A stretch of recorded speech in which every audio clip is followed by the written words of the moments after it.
Hi, welcome to our channel, Mind Programming, where we bring smart insights from top books distilled for busy minds. Let's begin. You don't need to be big to have impact. Size doesn't always measure value. One man started a service that helped elderly people with simple tech problems, like setting up phones or joining video calls. He only had a few clients at first and worked from his kitchen, but each visit made life easier for someone. Word spread. People trusted him not just for skill, but for patience. Years passed. He never had a giant company, but he helped thousands of people live with more ease and less fear. His impact was deep. Many dream of being large, but greatness often lies in being meaningful. You don't have to reach everyone. You just have to matter deeply to those you do reach. Keep learning. Even after you succeed, one woman built a popular online store for handmade crafts. She worked for years to get it right. When it became successful, she felt proud, but also unsure. She realized she hadn't learned anything new in months. So she joined a course in customer psychology, then another in visual design. She listened to young creators, watched new trends, and tested fresh ideas. Her store kept growing, not because she stayed the same, but because she kept growing. Success is not the end of learning. It's the beginning of a deeper kind of curiosity. If you stop growing when things go well, you slowly fall behind.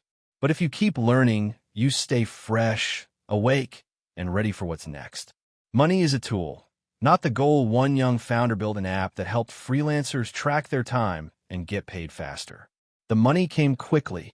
Investors called. Friends praised him. But over time, he felt empty. He was always chasing numbers, never joy. Then, after visiting his hometown, he remembered why he started.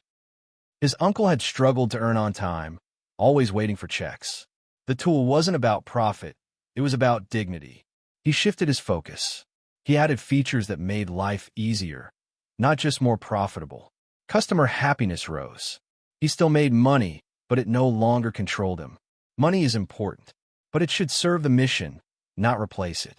If money becomes the only reason, meaning fades. But when money supports something you believe in, every dollar feels lighter. Be ready to start over. Failure is not the end. Sometimes, it's the beginning of something wiser. A group built a social app for travelers. It gained users fast, but the team argued constantly. Features bloated. Bugs multiplied.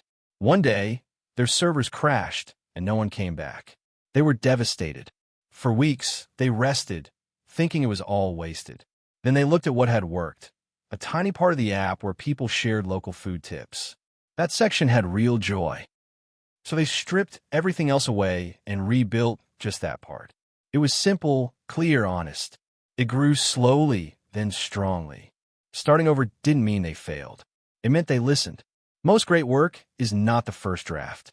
It's the restart, the recovery, the rebuild after truth is faced.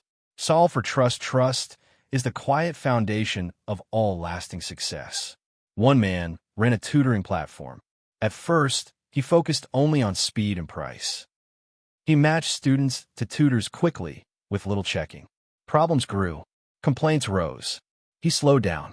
He began calling each tutor, checking backgrounds, asking why they loved teaching.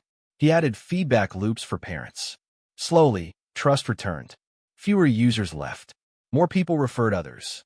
In business, trust is invisible at first, but it shows up later in loyalty, in patience, in praise. Trust means doing what's right when no one sees. It means caring about people more than just outcomes. If you protect trust, your work will last longer than the product itself.